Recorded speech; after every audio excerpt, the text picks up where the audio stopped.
সময় খুব দ্রুত চলে যাবে, কারণ এটা শেষ জামানা চলছে। বছর যাবে কিসের মতো? মাসের মতো। মাস যাবে সপ্তাহের মতো, সপ্তাহ যাবে দিনের মতো। এই যে আজকে জুমার দিন, এই গত জুমায় আর এই জুমার মধ্যে সময়ের খুব বেশি পার্থক্য পেয়েছেন? সময় সংকীর্ণ হচ্ছে, অর্থ হচ্ছে সময়ের বরকত উঠে যাচ্ছে। কি উঠে যাচ্ছে?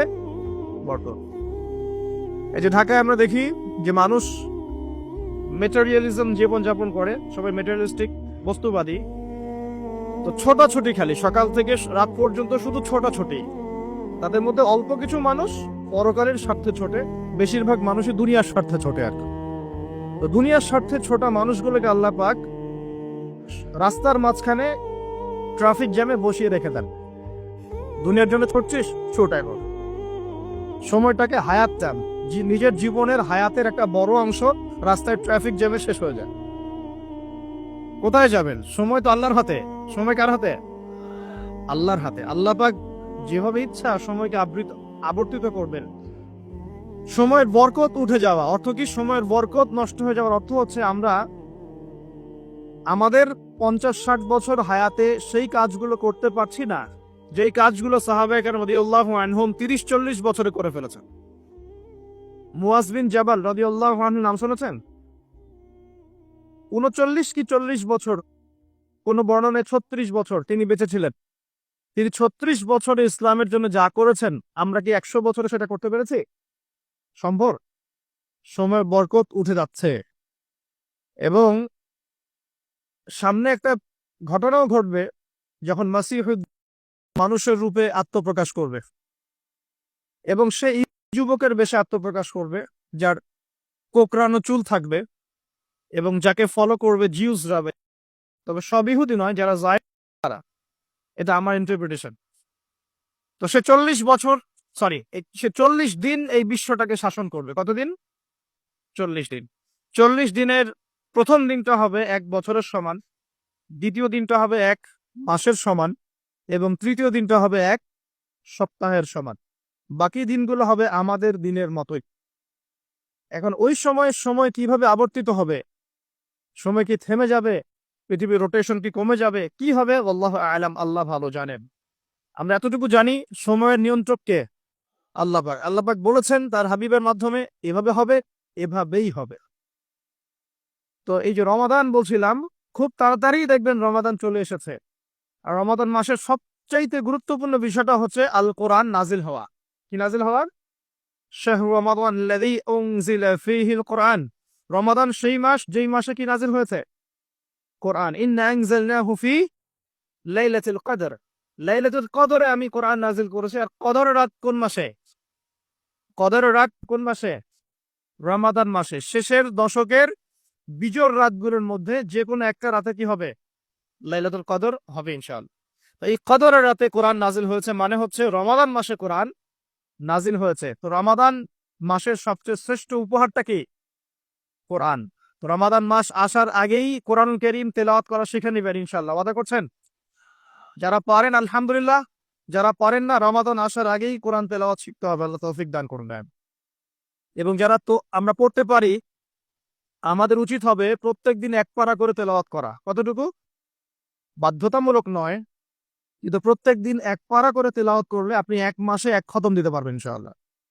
এতে করে প্রত্যেক মাসে কোরআনের সাথে আপনার একটা ঘনিষ্ঠ সম্পর্ক থাকবে। প্রত্যেক দিন নির্ধারিত সময়ে কোরআনের সাথে আপনার ঘনিষ্ঠ একটা সম্পর্ক থাকবে ইনশাআল্লাহ। আর কোরআনের সাথে যার ঘনিষ্ঠ সম্পর্ক থাকবে ইনশাআল্লাহ, তার কলবের মধ্যে আল্লাহর পক্ষ থেকে নূর বা আলো আসবে। কি আসবে? আচ্ছা, এটা আবার কি সেটা পরে বোঝাচ্ছি। এতটুকু বলে দেই, নূর বা আলো সেই জিনিস যা থাকলে আপনি আল্লাহর মারেফত পাবেন। কি পাবেন? আল্লাহর পরিচয়, আল্লাহর মারেফত পাবেন, আধ্যাত্মিকত্ব অর্জিত হবে ইনশাআল্লাহ তাআলা। এবং আপনি জাহেলিয়াতের অন্ধকারে এমন কিছু দেখবেন যেটা সবাই দেখতে পারবে না, এমন কিছু শুনবেন যা সবাই শুনবে না, এমন কিছু উপলব্ধি করবেন যেটা সবাই করবে না। প্রশ্ন হচ্ছে এটাও কি সম্ভব যে সবাই কিছু দেখবে না, শুনবে না, উপলব্ধি করবে না, কিন্তু আপনি পারবেন? উত্তর জানতে হলে আমাদেরকে আজকের নির্ধারিত টপিকে যেতে হবে। সেই টপিকটা স্টার্ট করছি আমি এখান থেকে। নবী মুসা আলাইহিস সালাম এবং খিদির আলাইহিস সালামের একটা জ্ঞানতাত্ত্বিক, এটাকে আমরা কি বলবো, এনকাউন্টার মানে, এনকাউন্টার মানে কি?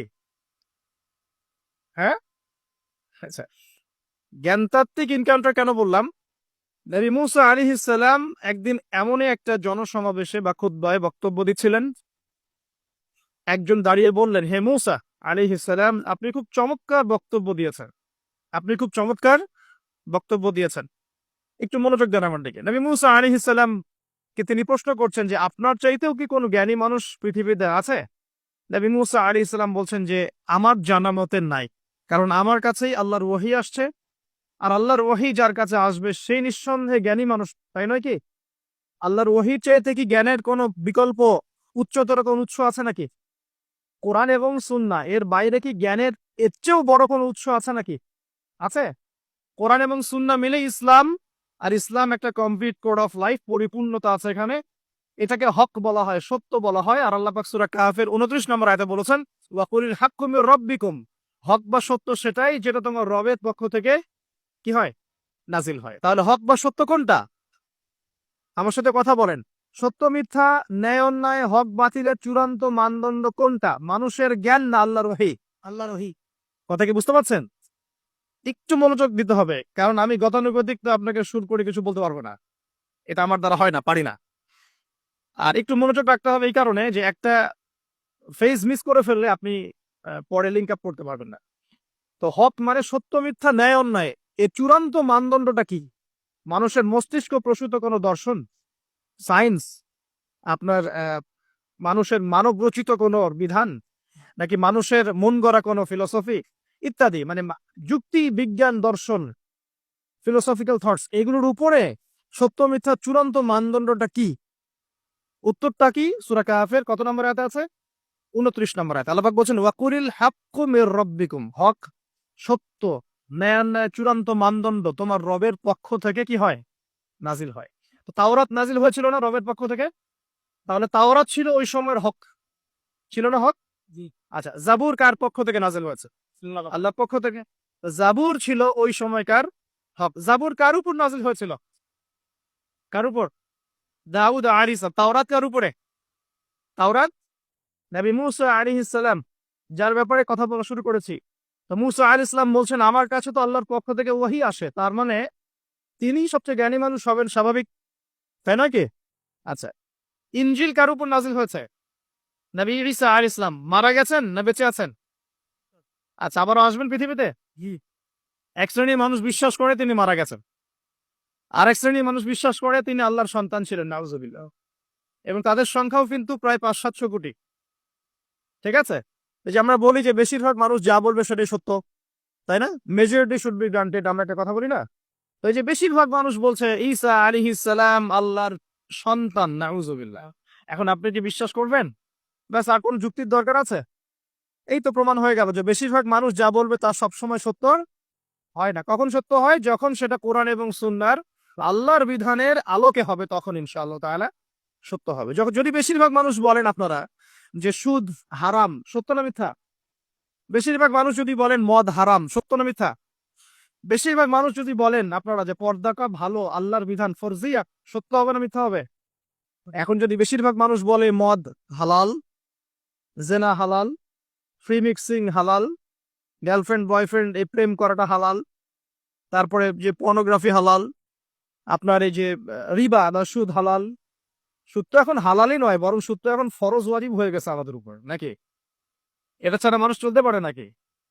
এই পুরা সুদ ভিত্তিক একটা দেশ না, সুদ ভিত্তিক বিশ্ব কায়েম করেছে একটা একটা মানে কি বলবো, একটা গোত্র, একটা একটা সভ্যতা, সুদ ভিত্তিক একটা বিশ্ব কায়েম করে ফেলেছে। এখন বিশ্বের কোনো কান্ট্রি সুদমুক্ত হতে পারবে না। বিশ্বের কোনো কান্ট্রি 100% এখন সুদমুক্ত হতে পারবেই না, যদি সে ওয়ার্ল্ড ব্যাংকের দ্বারস্থ হয় আর IMF এর দ্বারস্থ হয়। যদি কেউ ওয়ার্ল্ড ব্যাংক IMF এর দ্বারস্থ হয়, সে সুদমুক্ত থাকতেই পারবে না। শ্রীলঙ্কা দেউলিয়া হয়ে গেল কেন? কেন? One of the most important কারণ হচ্ছে রিবা। আমরা তো বলছি এখানে করাপশন ইত্যাদি, ওই মেগা প্রজেক্ট হাবি যাবি, এগুলো পরে। এর চেয়ে বড় কারণ হচ্ছে রিবা বা সুদ। এটা মানুষের রক্ত এবং শ্রম আর যে অর্থ সম্পদকে চুষে নিয়ে ফেলবে একেবারে।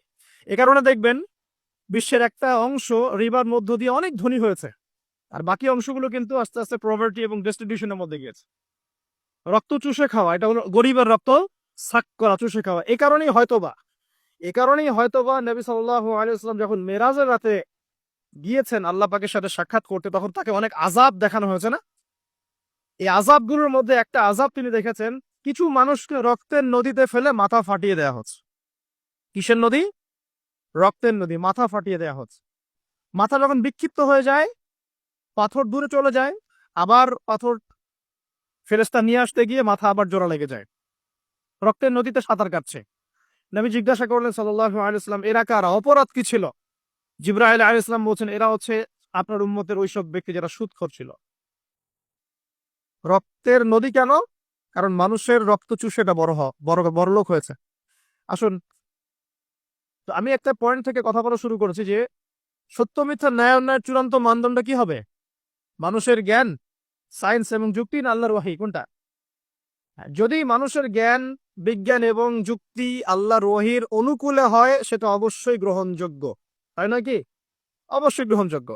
আর যদি মানুষের জ্ঞান, বিজ্ঞান এবং যুক্তি দর্শনগুলো কোরআন সুন্নাহ বা আল্লাহর ওয়াহীর বিপরীতে চলে যায়, তখন কি আপনি সেটা গ্রহণ করবেন? না, গ্রহণ করবেন? আচ্ছা, মেজরিটি কখন গ্রান্টেড হবে? যখন সেটা কোরআন সুন্নাহর অনুকূলে হবে ইনশাআল্লাহ। প্রতিকূলে গেলে কি নিবেন? এই যে বেশিরভাগ মানুষ যদি বলে সুদ হালাল, নিবেন?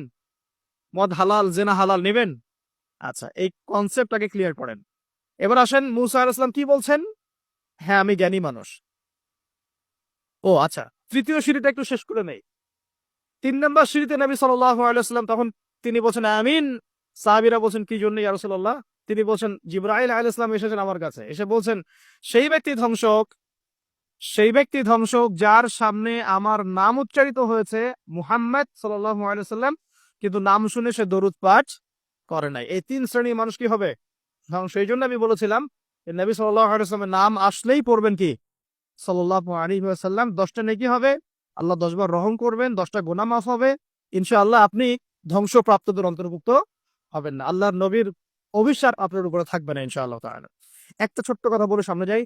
যে নবীর নাম শুনে দরুদ পাঠ না করলেই অভিশপ্ত হতে হচ্ছে, যে নবীর নাম শুনে দরুদ পাঠ না করলেই অভিশপ্ত হতে হচ্ছে, সেই নবীর সুন্নতের খেলাফ জীবনযাপন করলে নিশ্চয়ই পুরস্কৃত হতে হবে না? তাহলে কি হবে? সেই নবীর সুন্নাত, আদর্শ, ব্যক্তি, পরিবার, সমাজ এই জীবনে যদি আমরা প্রতিষ্ঠা না করতে পারি, তাহলে নিশ্চয়ই আমরা পুরস্কৃত হব নাকি? হব? নবীর নাম শুনে দরুদ না পড়লেই সে অভিশপ্ত হচ্ছে, ধ্বংস হোক সে ব্যক্তি। যে ব্যক্তির সামনে নবীর নাম উচ্চারিত হলো, দরুদ পাঠ করলো না, ধ্বংস হোক। মানে নবী বলছেন আমিন, তার মানে নবী সাল্লাল্লাহু আলাইহি ওয়াসাল্লাম বদদুয়া করলেন, তাই নয় কি? নবীজি কি করলেন এখানে? বদদুয়া করলেন, সে ধ্বংস হোক। যেমন নবীজি ওই যে রিবা সাথে সম্পৃক্ত ব্যক্তিরা আল্লাহ এবং তার রাসূলের সাথে যুদ্ধ করে না? কোরআনে আছে, রিবা যদি তুমি না ছাড়ো, এর উপর অটল থাকো, তাহলে সে যেন আল্লাহ এবং তার রাসূলের সাথে যুদ্ধের ঘোষণা করলো। এটা কি অভিশাপ নয় কি?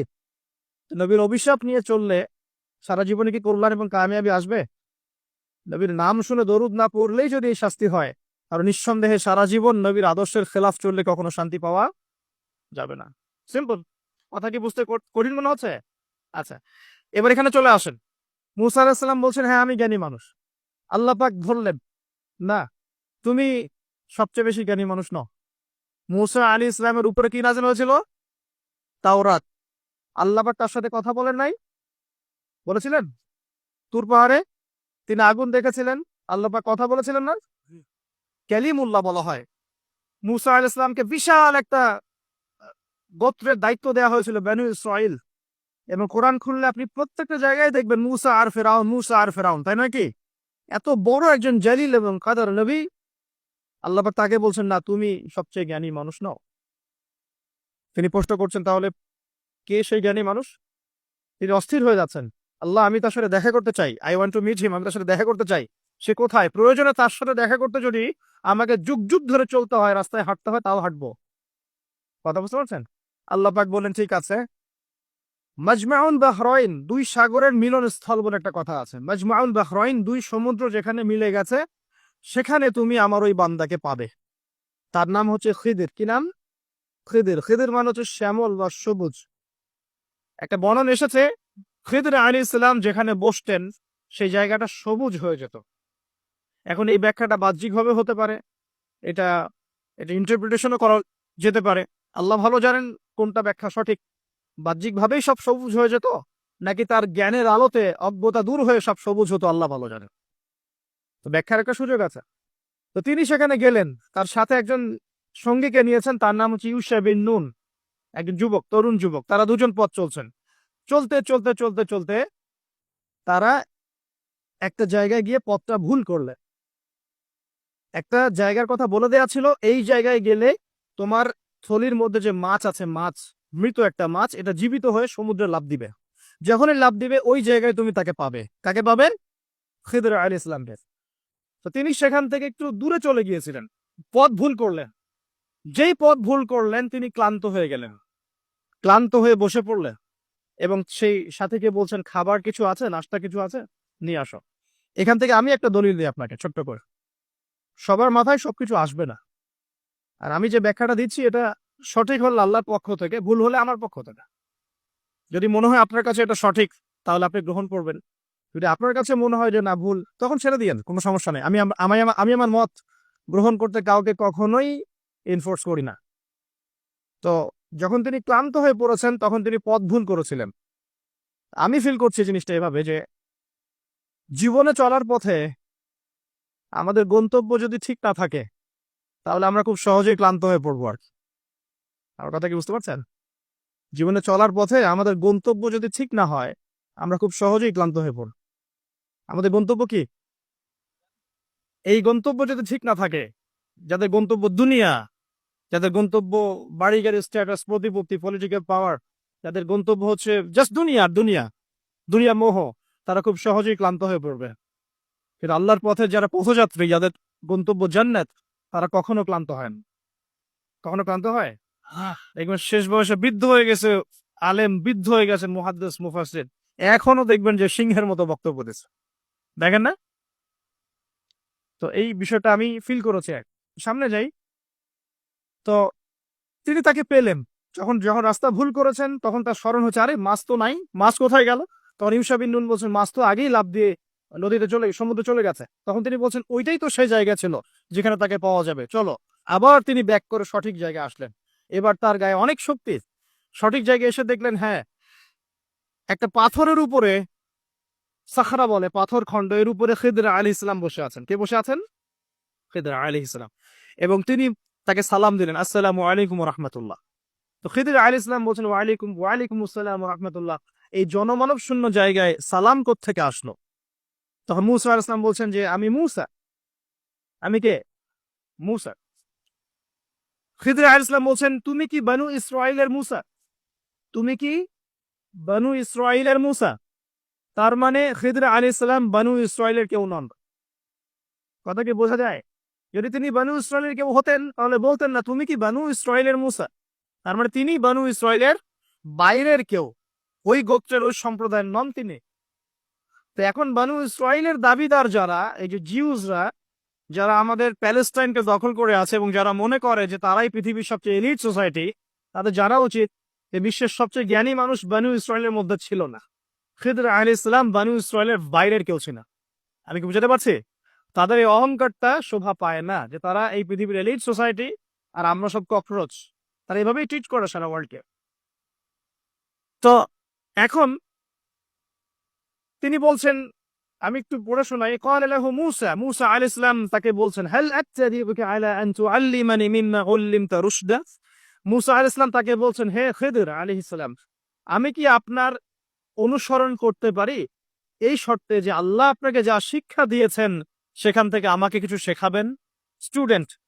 স্টুডেন্টের মধ্যে আসলেন। এবার খিদর আলাইহিস সালাম কি বলছেন? ইন্নাকা লা তাসতাতি'আ মা'ইয়া সাবরা। আমি তো শেখাতে চাই কিন্তু তুমি তো আমার সাথে সবর করতে পারবে না। কি পারবে না? তুমি আমার সাথে ধৈর্য ধরতে পারবে না। একজন টিচার কি কখনো এমন কথা বলে স্টুডেন্টকে? কোন পর্যায়ের জ্ঞান, হিকমা, প্রজ্ঞা, আধ্যাত্মিকত্ব থাকলে একজন মানুষ আগে থেকেই বলতে পারে যে তুমি তো আমার সাথে সবর করতে পারবে না? এই গল্পের শেষে আপনি দেখবেন সত্যি সত্যি মূসা আলাইহিস সালাম সবর করতে পারেন নাই। আচ্ছা, মুসা আলাইহিস সালাম বলছেন যে মুসা আলাইহিস সালাম বলছেন ইনশাআল্লাহ, ইনশাআল্লাহ আপনি আমাকে ধৈর্যশীল পাবেন এবং আমি আপনার কাজে কোনো রকমের ভ্যাটও দিব না, বাধা দিব না। আপনি করেন যা ইচ্ছা, আমি আপনার কাজে কোনো বাধা দিব না। আচ্ছা, এবার তারা চলতে লাগলেন। ওকে, তিনি বললেন ক্বালা ফাইন ইত্তাবা'তানি ফালা তাসআলনি আন শাই। খিদর আলাইহিস সালাম বলছেন তুমি যদি আমাকে ফলো করতেই চাও তাহলে আমাকে কোনো প্রশ্ন করতে পারবে না। আমি যা করব চুপচাপ দেখতে হবে। পরে আমি তোমাকে জানিয়ে দেব, কিন্তু তোমার কোনো প্রশ্ন করা চলবে না। এমন কোন টিচার দেখেছেন ছাত্রকে বলে প্রশ্ন করতে পারবে না? যা পড়াচ্ছি পড়ো, যা বোঝাচ্ছি বুঝো, যেমনে চালাচ্ছি চলো। পৃথিবীর সবচেয়ে জ্ঞানী মানুষ কে? খিদর আলাইহিস সালাম। এবার চলছেন, তারা চলতে লাগলেন একটা নৌকা, এই নৌকায় করে তারা একটা নদী পার হলেন। এই নৌকার যে মাঝি বিনা পারিশ্রমিকেই তাদেরকে পার করালো। কিনারায় যাওয়ার আগেই খিদর আলাইহিস সালাম নৌকার তলদেশটা ফুটা করে ফেললেন। কাজটা কি ঠিক হলো? বিনামূল্যে একজন আমাকে সার্ভিস দিল এবং খিদর আলাইহিস সালাম তার তলদেশ ফুটা করে ফেললেন। মুসা আলাইহিস সালাম এবার দেখে বলছেন যে আপনি এটা কি করলেন? লাকাদ জি'তা শাইআন ইমরা, আপনি একটা জঘন্য কাজ করে ফেললেন। যারা আমাদের এত উপকার করলো আপনি তার তলদেশ ফুটা করে ফেললেন। এবার খিদর আলাইহিস সালাম বলছেন আমি তো বলেছিলাম, আলাম আকুল লাক, আমি তোমাকে কি বলি নাই ইন্নাকা লা তাসতাতিআ মাইয়া সাবরা, তুমি আমার সাথে সবর করতে পারবে না। এবার মুসা আলাইহিস সালাম বলছেন যে ঠিক আছে, আমি যেটা ভুলে গিয়েছিলাম এই বিষয়ে আমাকে আর পাকড়াও করেন না, এরপর থেকে আমি আর কোনো সমস্যা করব না ইনশাআল্লাহ। ঠিক আছে। আবার তারা চললেন, চলতে পথে এবার একটা বালকের দেখা, ছোট। ফানতালাকা হাত্তা ইযা লাকিয়া গুলামান ফাকাতালাহ। এবার তারা চলতে গিয়ে একটা গোলাম, মানে কি ছোট বালককে গোলাম বলে না? জান্নাতে রেলমান থাকবে না ছোট ছোট বাচ্চারা, গোলাম, তাকে ডেকে নিয়ে এসে খিদর আলাইহিস সালাম হত্যা করে ফেললেন, একদম জবাই। এটা কি হলো? এটা তো নৌকা ফুটা করাকেই তিনি চ্যালেঞ্জ করলেন, এবার তো বাচ্চাকে জবাই করে ফেলেছে। এবার তিনি বলছেন যে আপনি নিষ্পাপ একটা নিষ্পাপ পবিত্র একটা বাচ্চাকে এভাবে হত্যা করে ফেললেন, আপনি তো একটা জঘন্য অপরাধ করে ফেললেন। কে বলছেন এই কথা? মুসা আলাইহিস সালাম। আবার তিনি বলছেন ক্বালা আলাম আকুল লাক ইন্নাকা লা তাসতাতিআ মাইয়া সাবরা, আমি কি তোমাকে বলি নাই তুমি আমার সাথে সবর করতে পারবে না? শেষবারের মতো ক্বালা ইন সাআলতুকা আন শাইইন বা'দাহা ফালা তুসাহিবনি, এরপর যদি আমি আরেকটা কোয়েশ্চেন করেছি তাহলে আমাকে আর সাথে নিয়েন না। কে বলছে কথা? মুসা আলাইহিস সালাম, যিনি বলছেন আমি জ্ঞানী মানুষ, যার উপর তাওরাত নাযিল হচ্ছে। এবার ফানতালাকা, তারা চললেন হাত্তা ইযা আতায়া আহলা ক্বারিয়াতিন ইসতাতআমা আহলাহা ফাআবাউ আন ইউদাইফুহুমা ফাওয়াজাদা ফিহা জিদারান ইউরিদু আন ইয়ানকাদ্দা ফাআকামা ক্বালা লাউ শি'তা লাত্তাখাযতা আলাইহি আজরা। ঘটনা হচ্ছে এই যে তারা এবার চলতে পথে একটা গ্রামে প্রবেশ করলেন। গ্রামের লোকজনের কাছে মেহমানদারি চাইলেন, পানি, খাবার, নাস্তা পানি কিছু হবে? কোনো মেহমানদারি পেলেন না। অনেকটা আমাদের দ্য সিটি অফ আখিরুজ্জামানের মতো আর কি, আমাদের হচ্ছে পশ্চিমা সভ্যতার যে বস্তুবাদী জীবন ব্যবস্থা, প্রতিবেশীকে খোঁজ নেওয়ার সময় নাই, ভিক্ষুক আসলে মাফ করো মাফ করো। আচ্ছা না, এখন এখন কি মানুষের উপকার করতে খুব বেশি পছন্দ করে? সত্যি কথা বলেন দেখি, বেশিরভাগ মানুষই কি এখন মানুষের উপকার করতে পছন্দ করে? বরং বাসায় মেহমান আসলে মানুষ বিরক্ত হয়। বাসায় মেহমান আসলে কি হয়? মানুষ বিরক্ত হয়, মুখে না বললেও মনে মনে বিরক্ত হচ্ছে। কবে যাবে? বাসায় গেলে জিজ্ঞাসা করে খেয়ে আসছেন না, গিয়ে খাবেন, জিজ্ঞেস করে না? তো মানুষ কিন্তু এখন বস্তুবাদী। এই যে গ্রামটা ছিল এমনই হয়তো বা, সেই গ্রামের মানুষ খাবার দিচ্ছে না, সিম্পল একটা মানে একটা সৌজন্যবোধ যে খাবার পানিতে আপ্যায়ন করবো, করছে না। কিন্তু খিদির আলাইহিস সালাম দেখলেন ওই গ্রামের কোনো একটা বাসার একটা দেয়াল পড়ে গেছে, ধসে গেছে। এই দেয়ালটাকে তিনি নিজের হাতে পুরো নির্মাণ করে শক্ত একটা জায়গায় নিয়ে গেলেন। এটা দেখে মুসা আলাইহিস সালাম বলছেন আপনি চাইলে কিছু আজর বা প্রতিদান নিতে পারতেন, কিছু পারিশ্রমিক নিতে পারতেন। মেহমানদারি করলো না, কিছু পারিশ্রমিক নিলে আমরা কিছু কিনে খেতে পারতাম। তো এবার খিদর আলাইহিস সালাম বলেন হাদা ফিরাকু বাইনি ওয়া বাইনাক, এই হলো তোমার আর আমার মাঝের ফিরাক, মানে বিচ্ছেদ। এরপরে তোমার সাথে আমার আর পথ চলা হলো না। আমাদের নবী মুহাম্মদ সাল্লাল্লাহু আলাইহি ওয়াসাল্লাম বলেছিলেন হাদিসের মধ্যে, যদি সেদিন মুসা আলাইহিস সালাম এভাবে কাউন্টার প্রশ্নগুলো না করতেন অনেক জ্ঞান হয়তো শেখা যেত, কিন্তু এটা হলো না। প্রথমে যে বলেছেন খিদর আলাইহিস সালাম ইন্নাকা লা তাসতাতিআ মাইয়া সাবরা, তুমি আমার সাথে সবর করতে পারবে না, এটা কি ফলেছে না ফলে নাই? ফলেছে না ফলে নাই? আচ্ছা, এবার চলেন সামনে। তিনি বিচ্ছেদের আগে বলছেন ঠিক আছে, যাওয়ার আগে আমি তোমাকে জানিয়ে দিব কি কারণে আমি এই কাজগুলো করেছি। এক নাম্বার, আমি যে নৌকাটা ফুটা করেছিলাম, আমি শর্ট করে বলছি, ওই নৌকা যদি ফুটা না করতাম, তাহলে এই সমুদ্রের পিছনে একটা জলদস্যুদের দল ছিল, এরা ভালো ভালো নৌকাগুলোকে হাইজ্যাক করে, সিজ করে নেয়। এই নৌকা ফুটা আছে, এই নৌকা তারা নিবে না। বাহ্যিক চোখে মনে হচ্ছে যে আমি ওই ব্যক্তিদের ক্ষতি করেছি, কিন্তু আসলে আমি ওই ব্যক্তিদের কিন্তু উপকার করেছি প্রকৃত অর্থে। তুমি সেটা বুঝতে পারো না, কারণ তুমি বাইরের চোখ দিয়ে দেখেছো, আর আমি আল্লাহ পাকের মারেফত দিয়ে দেখেছি। কথা কি বুঝতে পারছো? দ্বিতীয় যে বাচ্চাটাকে আমি খুন করেছি, বা খুন না, এটা খুন বলা ঠিক হবে না, হত্যা করেছি, সেই বাচ্চাটাকে আমি নিজের ইচ্ছায় হত্যা করি নাই, আল্লাহ পাকের আদেশে করেছি। কারণ এই বাচ্চা যদি বড় হতো, তাহলে এই বিশ্বের বড় কাফেরদের একজন হয়। যদি ফেরাউনকে ছোটবেলায় কেউ হত্যা করতো, তাহলে কি ফেরাউন বড় হতো? আচ্ছা, যাই হোক, যদিও এটা তাকদীর বা কদার, এটা আমি আল্লাহর আদেশে করেছি। আমি নিজের মন ধরা কোনো দর্শনের কাজটা করি নাই, আল্লাহর হুকুমে করেছে। তৃতীয় যে দেয়ালটা আমি নির্মাণ করেছিলাম, ওই বাড়িতে থাকে দুইজন এতিম বালক, যাদের পিতা এবং মাতা খুবই সৎ ছিল। কি ছিল? সৎ ছিল। এখানে একটা ছোট্ট কথা বলে দেই, আপনি আমি যদি পিতা মাতা হিসেবে সৎ হই, নেককার মুত্তাকি পরেজগার হই, আমাদের বংশধরদের ভালো মন্দ দেখার দায়িত্ব আল্লাহ পাকের। এই যে খিদর আলাইহিস সালাম বহু বছর পর সেখানে এসেছেন, পিতামাতা অনেক আগেই মারা গেছেন, ওই খিদর আলাইহিস সালামের হাতে এতিম বালকের খেদমত আল্লাহ পাক করে দিলেন। বুঝতে পারছেন কথা? তো এতিম দুই বালকের এই দেয়াল ছিল, এই দেয়ালের নিচে ওই দুই এতিম বালকের পৈতৃক রেখে যাওয়া কিছু সম্পত্তি আছে মাটির নিচে। যদি দেয়াল নির্মাণ না করতাম, মানুষ ওই সম্পদ নিয়ে চলে যেত। এখন দেয়াল দিয়ে আমি এটাকে শক্ত করে দিয়েছি, এরা যখন বড় হবে তখন সেই সম্পদ পাবে। তো বাহ্যিকভাবে তোমার কাছে মনে হয়েছে আমি বিনা পারিশ্রমিকে অহেতুক একটা কাজ করছি, কিন্তু সত্যিকার অর্থে আল্লাহর হুকুমে আমি সেটা দেখেছি যা তুমি দেখতে পারো নাই, আমি সেটা বুঝেছি যা তুমি বুঝতে পারো নাই। এরপরে তাদের বিচ্ছেদ হয়ে যায়। আমি আপনাকে একটু দেখাই যে এখানে দেখুন, তিনটা ক্ষেত্রেই মূসা আলাইহিস সালাম বাহ্যিকতাকে প্রাধান্য দিয়েছেন, কিন্তু খিদর আলাইহিস সালাম ইন্টারনাল আইজ, বা আমরা যেটাকে বলি ইন্টারনাল অবজারভেশন, এটাকে প্রাধান্য দিয়েছেন। আপনি আর আমি যদি খিদর আলাইহিস সালামের মতো মুত্তাকি, পরহেজগার, জ্ঞানী, নিরহংকারী এবং বিনয়ী হতে পারি, কোরআন এবং সুন্নাহর মানদণ্ড চর্চা করে, ইখলাস ঠিক রেখে, নিয়াত ঠিক রেখে, শুধুমাত্র আল্লাহ পাকের সন্তুষ্টির জন্য আল্লাহর পথে দাওয়াতের কাজ, মেহনতের কাজ, দিনের প্রচার প্রসারের কাজ করতে পারি, ইনশাআল্লাহ তাআলা আপনার যদি হৃদয়টা কলবুন সালিম হয়, কলবের মধ্যে নূর থাকে, আল্লাহর মারিফত থাকে, ইনশাআল্লাহ আপনি এমন কিছু দেখবেন যে সবাই দেখবে না, আপনি এমন কিছু শুনবেন সবাই শুনবে না, আপনি এমন কিছু উপলব্ধি করবেন যা সবাই করতে পারছে না। এখানে তিনটা ক্ষেত্রেই খিদর আলাইহিস সালাম এমন কিছু দেখেছেন, বুঝেছেন যা মূসা আলাইহিস সালাম পারেন নাই। পৃথিবীর সবচেয়ে জ্ঞানী মানুষের এক্সাম্পল আপনাকে দিচ্ছে। এই তিনটা ঘটনা আপনি কি বুঝলেন? বাহ্যিকতা আর রিয়েলিটি, মানে যেটা দেখা যাচ্ছে বাহ্যিক চোখ দিয়ে, আর রিয়েলিটি, বাস্তবতা এক জিনিস না। এক মিনিট একটু দেখেন, এই সূরা সেই সূরা, এই সূরাটাই সেই সূরা, সূরা কাহফ, যে সূরাটা আপনাকে থেকে বাঁচাবে। কথা ঠিক আছে?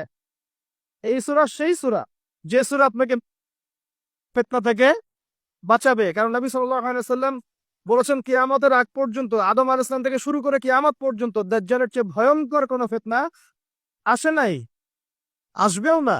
আর যে ব্যক্তি সূরা কাহফের 10 আয়াত মুখস্থ করবে, প্রথম 10 আয়াত বা শেষের 10 আয়াত, দুটোই আছে বর্ণনায়, আপনি 20টাই করেন, তার জীবদ্দশায় যদি তো প্রকাশ করে, আল্লাহ পাক তাকে ফিতনা থেকে বাঁচিয়ে রাখবেন সব। কোন সূরা আপনাকে বাঁচালো? সূরা কাহফ। এই সূরার মধ্যেই এই ঘটনা, যেখানে এই যে তিনটা প্রশ্নের ঘটনা দেখলেন, মূসা এবং খিদর আলাইহিস সালামের জ্ঞানের এনকাউন্টার দেখলেন। এই তিনটা ক্ষেত্রেই বাহ্যিক চোখে যা দেখা যাচ্ছে রিয়েলিটি, বাস্তবতা সেটা নয়। কথা ঠিক আছে? কথা কি বুঝতে পারছেন? বাহ্যিক চোখ দিয়ে যা দেখা যাচ্ছে রিয়েলিটি, বাস্তবতা সেটা নয়। ঠিক যুগটাও এরকমই হবে। বাইরের চোখে যা যা দেখবেন সবই ফেক, রিয়েলিটি, বাস্তবতার সাথে এদের কোনো সম্পর্ক নাই। যুগে আপনি দেখবেন ইকোনমি প্রোগ্রেস প্রোগ্রেস প্রোগ্রেস, ভিতরে সুদ দিয়ে মানুষকে ধসিয়ে দেওয়া হবে, হচ্ছে না? এখন দেখবেন হাইলি কনস্ট্রাক্টেড বিল্ডিংস, উঁচু উঁচু বিল্ডিংস এর একদম প্রতিযোগিতা, কি প্রোগ্রেস। কিন্তু এখানে দেখবেন করাপশন, দুর্নীতি, মানুষের আত্মসাৎ, সম্পদ আত্মসাৎ। এবং নগ্ন পদে রাখাল শ্রেণীর মানুষ উঁচু উঁচু বিল্ডিং নির্মাণ করছে সুদ দিয়ে এবং দুর্নীতির মাধ্যমে। এটাও কেয়ামতের একটা আলামত। এখানে আপনি দেখবেন নারীরা এগিয়ে যাচ্ছে মাশাআল্লাহ, একদম ছুটছে দুরন্ত বেগে উন্নতি, অগ্রগতি, প্রোগ্রেসের দিকে। বাস্তবিক অর্থ হচ্ছে এরা ছুটছে জাহান্নামের দিকে। দেখবেন ফেমিনিস্ট রেভলিউশন দিয়ে একদম মেয়েদের অধিকার আদায় করে একদম মুখের ফেনা তুলে ফেলেছে। বাস্তবতা হচ্ছে একটা মেয়ের রাস্তাঘাটে ধর্ষণ হচ্ছে, ইজ্জতের কোনো গ্যারান্টি নেই। রিয়েলিটি, বাস্তবতা এবং বাহ্যিকতা দুটার মধ্যে কোনো মিল থাকবে না যুগে। আমি বলছি না বের হয়ে গেছে, এটা বলছি না, কিন্তু তার অনুসারীরা, তাকে যারা ফলো করবে, তার অনুসারীরা এখন বিশ্বকে কন্ট্রোল করছে। এবং এই কারণেই এই বর্তমান বিশ্বের বাস্তবতা আর বাহ্যিকতার মধ্যে আদতে কোনো মিল নাই। যা দেখছেন মিথ্যা, যা দেখছেন সব সত্য নয়, বেশিরভাগই মিথ্যা। দেখছেন নারীর অধিকার আন্দোলন, প্রোগ্রেস, আসলে নারীর সম্মানের কোনো এখানে কোনো গ্যারান্টি নাই। নারীকে পণ্য বানিয়ে ফেলা হচ্ছে, পণ্য। তার দেহে প্রদর্শনী দিয়ে কোটি কোটি টাকার ডলারের ব্যবসা করা হচ্ছে। আপনি দেখছেন যে অর্থনীতি খুব এগিয়ে যাচ্ছে, দেখবেন এই যে কাগজের টাকা তো যাবেই, পুরো ওয়ার্ল্ডের ব্যাংকিং সিস্টেমটাই হুমকির মুখে ইনশাআল্লাহ। বলবে ভবিষ্যৎবাণী করছে গণক বক্তা। তুমি তো খিদির নাও, তুমি সেটা দেখবা কেমন করে? তুমি তো খিদির নাও, তুমি সেটা শুনবা কিভাবে? তোমার সেই শোনা বোঝার এখনো দক্ষতা, মারেফত অর্জিত হয় নাই। এ কারণেই তুমি মুআজ বিন জাবাল রাদিয়াল্লাহু আনহুর মাকবারার সামনে দাঁড়ালেও কোনো ঘ্রাণ পাবা না। হামজা রাদিয়াল্লাহু আনহুর মাকবারার সামনে দাঁড়ালেও কোনো ঘ্রাণ পাবা না, পাবা না তুমি, বিকজ তোমার ভিতরটা ইন্টারনালি করাপ্টেড। আগে নিজের হৃদয়টাকে, নফসটাকে পবিত্র কর। আল্লাহ পাক সবাইকে সবকিছু দেন না। ওই পোস্টে পরে যাই, এখানে শেষ করি। এই জায়গায় রিয়েলিটি আপনি দেখেন, মনে হচ্ছে সারা ওয়ার্ল্ড খুব সুন্দর এগিয়ে যাচ্ছে, পারমাণবিক বোমা তৈরি হচ্ছে, হ্যাঁ, মানে আমাদের অস্ত্র শস্ত্র বাড়ছে, অথচ একটা নিউক্লিয়ার যুদ্ধ সারা ওয়ার্ল্ডকে ধ্বংস করে ফেলে দিই। বাহ্যিকভাবে মনে হচ্ছে খুব এগিয়ে যাচ্ছে, কিন্তু ডেঞ্জারাস একটা জায়গায় ওয়ার্ল্ড দাঁড়িয়ে আছে। যে কোনো জায়গাতেই দেখবেন আপনি থার্ড ওয়ার্ল্ড ওয়ার শুরু হয়ে যেতে পারে। মানুষের অধিকারের নামে মানুষের অধিকার হরণ করা হচ্ছে, অধিকার প্রতিষ্ঠান নামে অধিকার হরণ করা হচ্ছে, নারী অধিকার প্রতিষ্ঠান নামে ওদেরকে পণ্য বানানো হয়েছে, ইকোনমিক প্রোগ্রেসের নামে সুদ খাওয়ানো হয়েছে। আপনার উম্মার স্বার্থে কাজ করব, এইসব স্লোগান দিয়ে মুসলিম উম্মার মধ্যে বিভক্তি সৃষ্টি করে ফেলা হয়েছে। করা হয় নাই? হয়েছে। ন্যায় বিচার প্রতিষ্ঠান নামে, ওই যে পশ্চিমারা সারা বিশ্বে ডেমোক্রেসি প্রতিষ্ঠা করতে চায়, ন্যায় বিচার মানবাধিকার প্রতিষ্ঠান নামে সারা বিশ্বে লক্ষ লক্ষ মানুষকে হত্যা করা হয়েছে।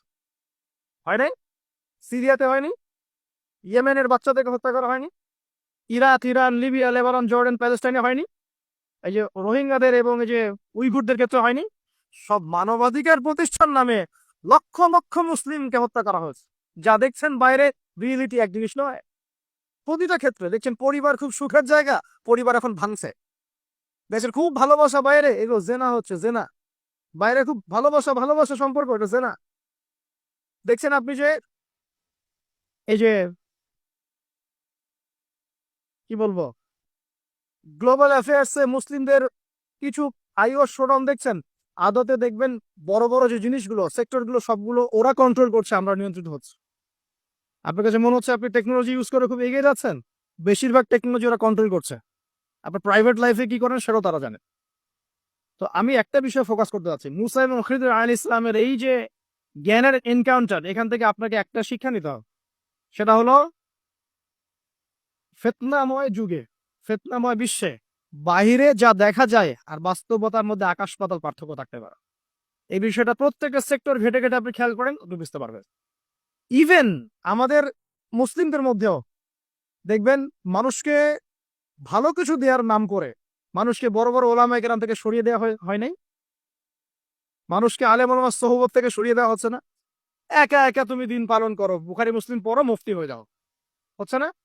এগুলো হচ্ছে, মানে বাহ্যিকতা যা দেখছেন রিয়েলিটির মধ্যে অনেক পার্থক্য, অনেক সমস্যা। কিছু মানুষ বলছে লা ইলাহা ইল্লাল্লাহ বললেই জান্নাতে চলে যাওয়া যাবে, আমলের কোনো দরকার নাই। কিছু মানুষ বলছে তাকদির বলতে কিছুই নাই। আবার কিছু মানুষ বেরোছে বলছে যে কোরআন মানলেই হবে, হাদিস মানার দরকার নাই।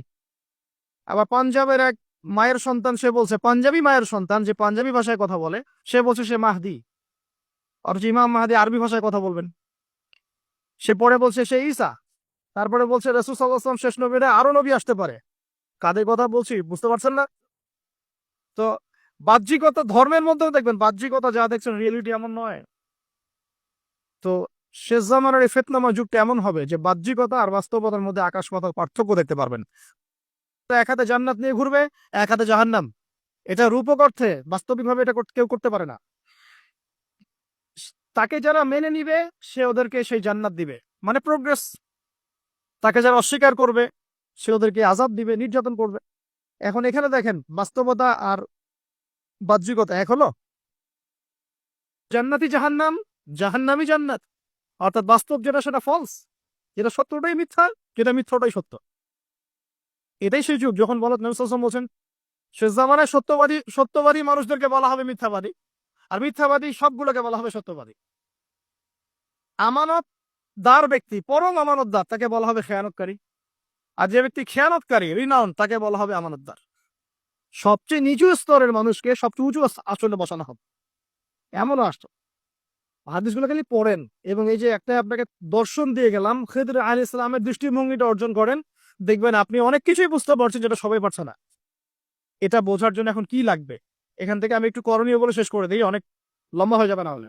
দেখেন, খিদর আলাইহিস সালাম কিন্তু একদিনে একা একা হয়নি। প্রথমত আল্লাহ পাক তার সম্পর্কে কি বলেছেন একটা কথা বলে নি। খিদর আলাইহিস সালামকে আমি আমার পক্ষ থেকে রহমত দিয়েছিলাম। আল্লাহর পক্ষ থেকে কি দিয়েছেন আল্লাহ পাক? রহমত, দয়া। আপনি দয়ালু না হতে পারলে, আপনি যদি দয়ালু না হতে পারেন, তাহলে আল্লাহর সেই মারিফত, নূর আর জ্ঞান পাবেন না। তো আগে মানুষের প্রতি, উম্মার প্রতি, সবার প্রতি দয়ালু হতে হবে। তো হ্যাঁ, সবাই আমার ভাই, সবাই আমার উম্মার অংশ, আমি সবার কল্যাণ চাই, কেউ আমার শত্রু নয়। একটা দয়ালু মনোভাব তো লাগবে আগে। নিজের আগে মনে করেন আমি হকের ডিলার, জান্নাতের ডিলার, তোমাদের লিজ লাগলে আসো নিয়ে যাও, তাহলে তো সমস্যা। মনের মধ্যে যদি হিংসা আর বিদ্বেষ, পরশ্রীকাতরতার, অহংকারের এসব বিষ বাষ্প পুষে রাখেন, তাহলে খিদির হবেন কিভাবে, নূর পাবেন কিভাবে, মারেফত অর্জন করবেন কিভাবে, আর হক বাজে চিনবেনই বা কিভাবে? নিজে চিনবেন না, মানুষকে চেনাবেন কিভাবে? এই কারণে দেখবেন যে ওয়ার্ল্ড অ্যাফেয়ার্স নিয়ে কোনো কথা বললে বলে ভবিষ্যৎবাণী হচ্ছে, অথচ এটা বাস্তব বর্তমান, সেটা খেয়াল নাই। যেটা বাস্তব বর্তমান সেটাকে ভবিষ্যৎ মনে করছে। পুরো ওয়ার্ল্ডের ইকোনমিক সিস্টেম একটা ভয়ঙ্কর হুমকি মুখে আছে। বড় বড় যারা ইকোনমিক্স এবং যারা মিলিটারি অ্যাফেয়ার্স নিয়ে পড়াশোনা করেন, তারা বলছেন যে এই বিষয়গুলো ওয়ার্ল্ডের সামনে দাঁড়িয়ে আছে। আর পড়াশোনা করে কোরআন সুন্নাহর জ্ঞানের সাথে এই যুগোপযোগী জ্ঞানগুলোকে একত্রিত করে যখন আমরা এগুলোর সলিউশন দেওয়ার চেষ্টা করছি, বলছে গণক, বলছে ভবিষ্যৎ বক্তা, বলছে অমুক তমুক। অথচ ইসলাম, আলেম ওলামা এবং যারা দিনের দায়ী, মোবাল্লেগ, তাদের কাছ থেকে জনগণ আসলে আশা করে কি? আপনারা কি আমাদের কাছে শুধু এটাই আশা করেন ওয়াজ মাহফিলের এখানে বসবো, সুবহানাল্লাহ বলা শিখাবো, আলহামদুলিল্লাহ বললে কত নাকি হয় এটাই শিখাবো? হ্যাঁ, মাসলা মাসাইল গুলো শিখাবে, এতটুকুই যথেষ্ট? হাত বাঁধবেন কোথায়, রফুল দেন করবেন কি করবেন না, আমিন জোরে নাচতে, এগুলো নিয়ে কথা বলবো খালি? আমরা কি খালি এই আধ্যাত্মিকত্বের বিষয়গুলোই, ইবাদত বন্দিকে জীবনের কথাগুলোই বলবো? ইসলামে কি ইকোনমিক কোনো সেকশন নাই? ইসলামে কি পলিটিক্স নাই? ইসলামে কি জিও পলিটিক্স নাই? ইসলামে কি অন্যান্য ফিলোসফিক্যাল থটস গুলো নাই? তাহলে যুগ এবং জিজ্ঞাসার সমাধান আপনারা আমাদের কাছে আশা করেন কি করেন না? যুগ এবং জিজ্ঞাসার যে সমাধান, এটা তো আপনার আলেম ওলামার কাছে আশা করবেন, তাই নয় কি? না কার কাছে আশা করবে? কে দিবে আপনাকে সমাধান? এখন এই সমাধান দেওয়ার জন্য যোগ্যতা কি লাগবে? আপনাকে খিদির হতে হবে, খিদির আলাইহিস সালামের মতো দূরদর্শিতা সম্পন্ন হতে হবে। কিভাবে হবেন? যে আল্লাহ পাক বলছেন আমি তাকে রহমত বা দয়া দিয়েছি। আগে দয়ালু হতে শেখেন, আগে মনের হিংসা দূর করেন, মনটা পবিত্র করেন আগে। পবিত্র হচ্ছে না, টেনশনের কিছু নাই। আল্লাহ কোনো মানুষের কাছে আসেন, এসে পড়ে থাকেন, পবিত্র হয়ে যাবেন ইনশাআল্লাহ। আল্লাহওয়ালা যে মানুষরা আছেন, আল্লাহর মারিফতওয়ালা মানুষরা, তাদের কাছে সোহবতে গিয়ে পড়ে থাকেন 5 দিন 7 দিন 1 মাস 40 দিন, ইনশাআল্লাহ দেখবেন আপনি অনেক কিছুই শিখবেন। সবকিছু বইপত্র পড়ে শেখা যায় না, সবকিছু বইপত্র পড়ে আর এই সার্টিফিকেট অর্জন করে সব শেখা যায় না। কেন শেখা যায়? আল্লাহ পাক বলছেন ওয়াতাইনাহু রাহমাতাম মিন ইনদিনা ওয়া আল্লামনাহু মিন লাদুন্না ইলমা। এই হচ্ছে পয়েন্ট। আল্লাহ বলছেন আমি খিদিরকে আমার পক্ষ থেকে জ্ঞান শিখিয়েছি। কার পক্ষ থেকে? আমি আবার বলছি ওয়া আল্লামনাহু মিন লাদুন্না ইলমা। আমি খিদির আলাইহিস সালামকে আমার পক্ষ থেকে জ্ঞান শিখিয়েছি। আল্লাহর পক্ষ থেকে তার কাছে জ্ঞান ছিল। খিদির আলাইহিস সালাম কয়টা ডিগ্রি অর্জন করেছেন? কয়টা সার্টিফিকেট? কোন কোন স্কুল কলেজ ইউনিভার্সিটি? তিনি কি হার্ভার্ডে পড়েছিলেন? এদিকে কেমব্রিজে পড়েছেন, আমাদের প্রাচ্যের অক্সফোর্ডে পড়েছেন। তো এখানে পরেও খিদির হতে পারছি না কেন? তাহলে সমস্যা কোথায়? তার মানে জ্ঞান শুধুমাত্র প্রোটেস্ট্যান্ট ভার্সনে সার্টিফিকেট অর্জন করা নয়, আর বইপত্রের খালি লেটার্স গুলোকে মুখস্থ করা নয়, এগুলোই জ্ঞান নয়। যতক্ষণ পর্যন্ত এগুলোর আমল না আসবে এবং আল্লাহ মানুষের সোহবতে না থাকবে, আত্মশুদ্ধি অর্জন না হবে, কলব পরিষ্কার না হবে, ততক্ষণ পর্যন্ত আল্লাহর মারিফত পাবে না। আমি কি কথা বুঝাতে পারছি? একটু উঁচু স্তরে কথা বলছে হয়তো আপনাদের সামনে, কিন্তু কথাগুলো খুব ইম্পর্টেন্ট। আপনারা পরে বুঝবেন, রেকর্ডিং হচ্ছে, পরে বারবার শুনেন। শুধুমাত্র প্রোটেস্ট্যান্ট ভার্সনে এগুলো মুখস্থ করার মধ্যে জ্ঞান সীমাবদ্ধ নয়। এটা আপনি পড়লেন, বই সার্টিফিকেট অর্জন করলেন। আপনি ডক্টর হতে চান, আমার পাশে একজন ডক্টর বসে আছে। এমন যেন আমি বলি যে আপনি ডক্টর হতে চান, অর্থোপেডিক্সের বইগুলো আপনাকে দিয়ে দিলাম, বাসায় গিয়ে পড়েন, ডক্টর হয়ে যান, হবে? পারবে কি কেউ করতে? তাকে মেডিকেল কলেজে ভর্তি হতে হবে, ক্লাস করতে হবে, তার চেয়ে বড় বড় ডক্টরদের সোহবতে থেকে জ্ঞান শিখতে, প্র্যাকটিক্যাল করতে হবে, কত কাজ। এই কাজগুলো আমরা দিনের ক্ষেত্রে করতে চাই না। আমি একটা বিষয় দিকে ফোকাস করছি, খিদির না হতে পারলে সে জামানায় টেকা যাবে না। কারণ এই জামানা রিয়েলিটি আর বাস্তবতার মধ্যে কোনো মিল নাই। দূরদর্শিতা লাগবে, চিন্তা হবে, চিন্তা করলে নূর লাগবে। ওই যে বললাম, নূর আপনাকে অন্ধকার জাহিলিয়াতে আলোর পথ দেখাবে, অন্ধকার থেকে আলোর পথ দেখাবে ইনশাল্লাহ। তো প্রথমে লাগবে জ্ঞান, দয়া, একটা কলবুন সালিম, প্রশান্ত হৃদয়, আল্লাহ পাকের মারেফত এবং আল্লাহর নূর অর্জন হবে কিভাবে? প্রথমে আপনি জ্ঞান অর্জন করে আমল করবেন, এরপর আল্লাহ মানুষের কাছে থাকবেন, তাদের সাথে সম্পর্ক রাখবেন, আলেম ওলামা থেকে ডিটাচড হয়ে থাকবেন না, কখনো না। তাদের সোহবতে গিয়ে গিয়ে পড়ে থাকবেন। সপ্তাহে 5 দিন কাজ করছেন, 2 দিন তো ফ্রি আছেন, 2 দিনের মধ্যে 1 দিন সময় দিবেন, পারা যাবে না? বহু ওলামায়ে কেরাম বাংলার আনাচে কানাচে কাজ করছেন, অফলাইনেই, অনলাইনে তাদেরকে পাবেন না আপনি। এমন আল্লাহওয়ালা মারেফতওয়ালা মানুষ আছে বাংলাদেশের মাটিতে, যাদেরকে আপনি অনলাইনে একটা ছবিও খুঁজে পাবেন না। আছে। আমরা বাধ্য হয়ে প্রকাশ হয়ে গেছি, এখন তো ছবি মূর্তি এটা আমরা তো অ্যাভয়েড করতে পারছি না। আর আমি বারবার নিষেধ করার পরেও এই কাজগুলো আপনারা করছেন, এটাকে আমি আসলে খুব একটা সাপোর্ট করি না, কিন্তু বাধ্য হয়ে যাচ্ছে অনেক সময়। আল্লাহ পাক মাফ করে দেখ, দোয়া করি। চেষ্টা করছি যেগুলো থেকে বের হওয়ার, কিভাবে বের হওয়া যায়। তো শুধুমাত্র নিজে নিজে জ্ঞান অর্জন নয়, আমল দরকার, সোহবত দরকার। আর কি দরকার বললাম? কলবুন সালিম, প্রশান্ত একটা হৃদয় দরকার, আল্লাহ নূর দরকার, মারেফত। এরপরে দেখবেন আপনি এমন কিছু দেখছেন, শুনছেন, বুঝতে পারছেন যেটা সবাই পারবে না। এখানে দেখেন 3টা ক্ষেত্রেই খিদির আলাইহিস ইসলাম কি সঠিক না ভুল? সঠিক না ভুল? আচ্ছা, এখন তার কাজগুলোকে মুসা আলাইহিস সালামের কাছে কি মনে হচ্ছিল, সঠিক না ভুল? ভুল। এই জামানাটা সেই জামানা যে জামানায় আপনি দেখবেন সত্য মিথ্যার মানদণ্ড উল্টে গেছে। আমানতদারকে খেয়ানতকারী বলা হচ্ছে, খেয়ানতকারীকে আমানতদার বলা হচ্ছে। প্রচন্ড রকম উগ্র একজন মানুষকে আপনি বলছেন ভালো মানুষ, কিন্তু একজন ভালো মানুষকে আপনি বলছেন উগ্র। প্রচন্ড রকম জালেম একটা সভ্যতাকে আপনি বলছেন একদম বিশ্বের সবচেয়ে উন্নত সভ্যতা, কিন্তু আদতে তারা বিশ্বের সবচেয়ে নিকৃষ্ট সভ্যতা। বাহ্যিকভাবে আপনি দেখছেন ইকোনমিক প্রোগ্রেস, আসলে দেখছেন ধসে যাচ্ছে। বাস্তবতা হচ্ছে এটা ধসে যাচ্ছে। আপনি দেখছেন নারীর অধিকার একদম, আদতে নারীরা জাহান্নামী হচ্ছে বেশি বেশি। বাহ্যিকভাবে দেখছেন যে পোশাক চেঞ্জ হয়ে যাচ্ছে, ছেলের পোশাক মেয়ে, মেয়ের পোশাক ছেলে, তাই না? এটা শুধু বাহ্যিক পোশাকই হচ্ছে না, এটা আপনার সমাজের ফাংশনাল রোলটাও চেঞ্জ হচ্ছে। সমাজের ফাংশনাল রোলের মধ্যে মেয়ে ছেলের জায়গায় আসছে, ছেলে মেয়ের জায়গায় যাচ্ছে। ভিতর থেকে দেখা শেখেন আপনি, ভিতর থেকে দেখা শেখেন। দেখছি আমরা উম্মার জন্য অনেক কিছু করে ফেলছি, কিন্তু আদতে আমরা এখন ঐক্যবদ্ধই হতে পারছি না। আমরা সবাই মিলে একটা জায়গায় আসতেই পারছি না এখনো। ছোটখাটো বিষয়গুলোকে নিয়ে অনলাইন অফলাইন গরম করে রেখে দিচ্ছে একেবারে, তাই না? অথচ বাস্তবতা হচ্ছে দিন দিন মানুষ খ্রিস্টান হচ্ছে, দিন দিন মানুষ কাদিয়ানি হচ্ছে, দিন দিন মানুষ শিয়া হয়ে যাচ্ছে, উম্মার ঐক্য বিনষ্ট হচ্ছে। মিডিয়া, প্রযুক্তি, ফাইন্যান্স সব পশ্চিমারা নিয়ে নিচ্ছে, আমরাই বসে বসে এভাবেই আছি। আপোষ ইখতিলাফ, এগুলো টোটালি টাইম ওয়েস্ট করা। আর কি বলবো, এগুলো থেকে দূরে থাকতে গিয়েও পারা যাচ্ছে না, মানুষ জোর করে টেনে নিয়ে আসছে এখানে। দূরে থাকতে গিয়েও পারা যাচ্ছে না, মানুষ জোর করে টেনে নিয়ে আসছে এখানে। বিশ্বে কত বড় বড় ইস্যু চলছে, কোনো ইস্যু নিয়ে কোনো কথা নাই। কয়দিন আগে হ্যালোইন না হ্যালোইন একটা উৎসব হয়েছে না আরবে, 1 ঘন্টা না কোনো কথা বলে নাই, 1 ঘন্টা। কোন ঘুমটাওয়ালা একটা কথা বলে নাই এই উৎসব নিয়ে, বলেছে? বলে নাই। ইয়েমেনে বোম্বিং, বহু শিশু, মাসুম শিশুকে টোটালি ম্যাসাকার কিল করা হয়েছে, একটা কথা বলে না কখন, বলেছে? একটা স্ট্যাটাস দেয় নাই। আমাকে খুঁজে নিয়ে দেখা। পেট্রোল এবং ডলার, এই মনিটারি সিস্টেম চলেছে, এর ফলশ্রুতিতে ডলার হয়েছে সারা ওয়ার্ল্ডের রুলিং রুলিং কারেন্সি। একটা অন্যায়ের প্রতিবাদ করা হয়নি। সিনেপ্লেক্স, অশ্লীলতা, মাদক, এসবের বিরুদ্ধে যারা যারা কথা বলেছিলেন সবগুলোকে ঢুকিয়ে রাখা হচ্ছে ভিতরে। ঘুমটা বলে একজন একটা কথা বলে না, একটা কথা বলে না, একটা কথা না।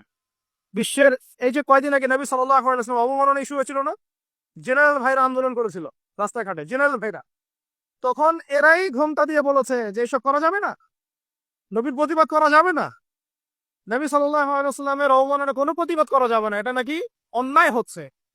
কি করতে হবে? ঘরের কোণে ফিস ফিস করে কানে কানে বলতে হবে, জানো নবীকে না একজন অবমাননা করেছে। অনলাইনে বলা যাবে না, বলেনি? মানুষ সব ভুলে গেছে নাকি? এই কয়দিন আগে তাবলিগ জামাত, এটা মাকবুল জামাত, বাংলাদেশের সারা সাবকন্টিনেন্টের একটা মাকবুল জামাত, কয়দিন আগে বলেছে নিষিদ্ধ ব্যান্ড, বলে নাই? বিগার বিগার ইস্যুস গুলো নিয়ে ওয়ার্ল্ড অ্যাফেয়ার্স কি হচ্ছে, দেশের অর্থনীতির কি হচ্ছে, সামনে একটা ইকোনমিক স্যাংশন আসছে, দুর্ভিক্ষর মতো অবস্থা তৈরি হচ্ছে, কি হবে এখানে, কি করবে মানুষ, কোনো সলিউশন নাই। উম্মার বিভক্তি কিভাবে ঐক্যবদ্ধ হবে, কোনো প্রচেষ্টা নাই। কিভাবে ইকোনমিক্যালি আমরা শক্ত হব, সামাজিকভাবে ইসলাম কায়েম হবে, ইসলামের বিধানগুলো বাস্তবায়িত হবে, কোনো চেষ্টা নাই। কথা কিনে জানেন, ঘাম কেন পেল বেটা, আমি পেলাম না, সে কেন পাইল? আশ্চর্য একটা কথা, অদ্ভুত। মানে কত নিচু মানসিকতার মানুষ হলে এই ছোট ছোট বিষয়গুলোকে নিয়ে মানুষকে ব্যস্ত রাখতে পারে, আল্লাহর কসম আমি জীবনে দেখে নাই, কসম আল্লাহ। কত নিচু মানসিকতার মানুষ হলে এ ধরনের ইস্যুস গুলোকে নিয়ে উম্মাকে ব্যস্ত রাখতে পারে, আল্লাহর কসম এরকম মিন মাইন্ডেড মানুষ আমি জীবনে দেখিনি।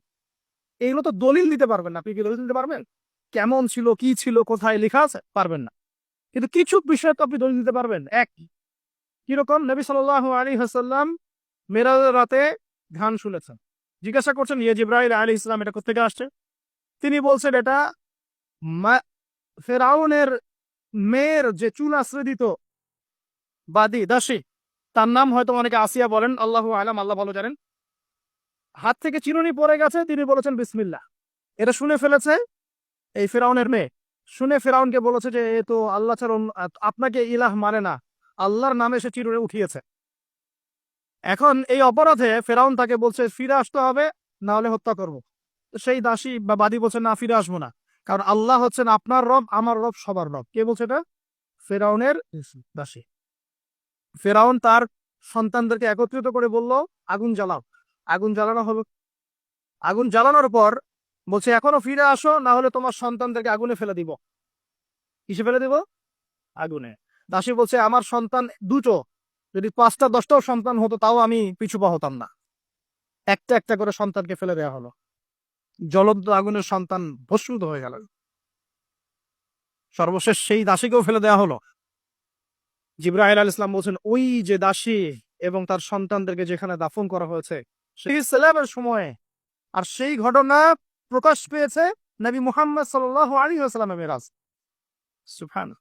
আরেকজন সাহাবী আনাস বিন নাদর রাদিয়াল্লাহু আনহু, আনাস বিন নাদর রাদিয়াল্লাহু আনহু, উহুদের যুদ্ধ হচ্ছে। উহুদের যুদ্ধের মধ্যে একবার একটা গুজব ছড়িয়ে পড়লো। কি গুজব? গুজবটা হচ্ছে যে মুহাম্মদ সাল্লাল্লাহু আলাইহি ওয়াসাল্লামকে হত্যা করা হয়েছে, নাউজুবিল্লাহ। তো অনেক সাহাবী তখন অস্ত্র ফেলে দিয়ে এইভাবে বসে আছে। তো আনাস বিন নাদর রাদিয়াল্লাহু আনহু তিনি বলছে যে তোমরা অস্ত্র ফেলে দিয়েছো কেন? তখন তিনি বলছেন যাকে হত্যা করা হয়েছে তিনি যদি নিহত হয়ে থাকেন তাহলে আমাদের বেঁচে থেকে কি লাভ? এখন তিনি ছুটছেন, ঘোড়সওয়ার হয়ে ছুটছেন। এক পর্যায়ে তিনি বলছেন সাদ বিন মুয়াজ রাদিয়াল্লাহু আনহুকে, হে সাদ বিন মুয়াজ। তো আনাস বিন নাদর রাদিয়াল্লাহু, আমি পয়েন্ট আউট করে দেই, রাসূল সাল্লাল্লাহু আলাইহি ওয়াসাল্লাম মেরাজের রাতে ঘ্রাণ পেয়েছেন। আনাস বিন নাদর রাদিয়াল্লাহু আনহু উহুদের মাঠে বলছেন আমি ঘ্রাণ পাচ্ছি, ছুটে চললেন, শহীদ হয়ে গেলেন। ইভেন ইমাম বুখারী রাহিমাহুল্লাহর কে যখন দাফন করা হয়, তাকে যারা দাফন করছেন তারা বলছেন আমরা মেশক আম্বরের গন্ধ পাচ্ছি। এখন বাস্তবতা আর এই যে দৃশ্যমান জগৎ, সবকিছুকে পেনিট্রেট করার জ্ঞান তো আল্লাহ পাক সবাইকে দেন নাই, সবাইকে তো সব বুঝ আল্লাহ পাক দিবেন না। কেউ যদি পেয়ে যায়, কেউ যদি না পায়, এটা থেকে সত্য মিথ্যার পার্থক্য হয়ে যায়, বাকিদা খারাপ ভালো মন্দের পার্থক্য হয়ে যায়, এতে করে কেউ কবর পূজারি মাজার পূজারি হয়ে যায়। সুবহানাল্লাহ। কেন পাচ্ছ না তুমি? তোমার ব্যাপারে আমি একটা স্টেটমেন্ট দিব, খালি একটা স্টেটমেন্ট, যে হামজা রাদিয়াল্লাহু আনহু যে আদর্শের জন্য জীবন দিয়েছেন, হামজা রাদিয়াল্লাহু আনহু যে আদর্শের জন্য জীবন দিয়েছেন, সে আদর্শের শব্দটা যে উচ্চারণ করে, তুমি তাকে খারাজি ফতোয়া দিয়ে দাও, এই কারণে পাওনি তুমি। কথা কি বুঝতে পেরেছেন? হামজা রাদিয়াল্লাহু আনহু যে আদর্শের জন্য জীবন দিয়েছেন, ওই আদর্শের শব্দটাও কেউ যদি মুখে উচ্চারণ করে, সে ঘাপ এই যে গর্তের মধ্যে থাকবে, মাথা উঁচু করে বলে দিবে অমুক খারাজি তমুক খারাজি, শেষ। এই কারণে আল্লাহ পাক তোমাকে এই তৌফিক হয়তো এখনো দেন নাই। আল্লাহ পাক আমাদের সবাইকে বোঝার তৌফিক দান করুন, খিদর আলী ইসলামের মতো জ্ঞানী হওয়ার তৌফিক দান করুন।